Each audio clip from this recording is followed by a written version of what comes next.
Hey, my name is Jesus Castillo from rubyguides.com, and in this video I'm going to show you a quick way to invert a hash. So let me show you an example. Let's say that we have a list of country codes, something like this. Is this a hash? And it chooses a mapping from the country code, which looks like this, and then the name of the country. For example, in this case, have ES is the country code for Spain. Okay, then we have US, will be United States. Whoops. We also have France. Okay. So that's just example. And there it is. We have this hash. And now you can query the hash using the country code. Right? Like this. For example, we want to know what the country for ES is.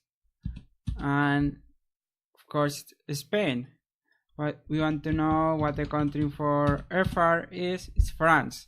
But what if we want to do the inverse? So we have the country, for example, Spain, and we want the country code. So instead of ES, we have Spain. So right now this will not work, and the reason for that is very simple, is that the keys are on the left, and these are the values. So what we need to do is to flip the keys and the values, invert them, so the values, the country names become the keys and the country codes become the values. So instead of this, it will become this. That's what we want. So one thing you can do is, of course, you can do this by hand. So you can type another hash with the inverse country codes. So something like that, right? Where you have the inverse relationship.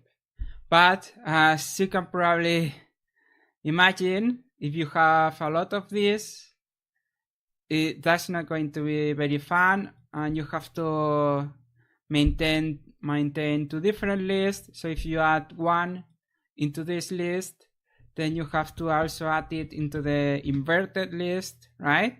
So you have to make two changes when you add a new country. So is there a better way to do it? Yes, and there is, and it's the invert method.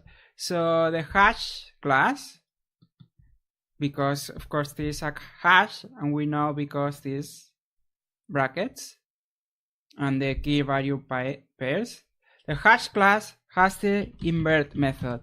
And this does exactly what we want. It gives you the inverse of this hash. So now we can take this and we can query the hash, we can fetch the value for Spain, and of course we get ES. So that's how you do this. You use this invert method and you get the inverse hash. And that's very useful because now you don't have to change two hashes. You only have to change one, and then you call invert and you get the same hash with the key and values inverted. So you can do the inverse relationship. Okay, so I hope you found this quick video interesting and useful. If you did, please give me a like, so I know that you like this video.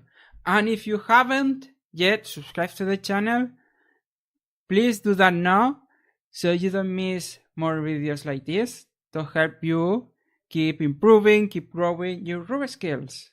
Thanks a lot for watching. See you in the next video.